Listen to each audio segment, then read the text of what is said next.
إن الذين آمنوا والذين هادوا والنصارى والصابئين من آمن بالله واليوم الآخر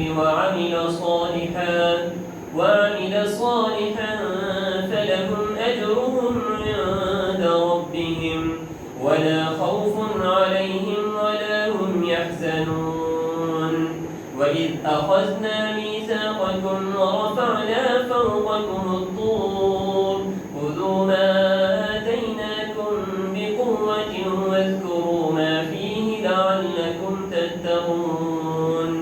ثم توليتم من بعد ذلك فلولا فضل الله عليكم ورحمته لكنتم من الخاسرين.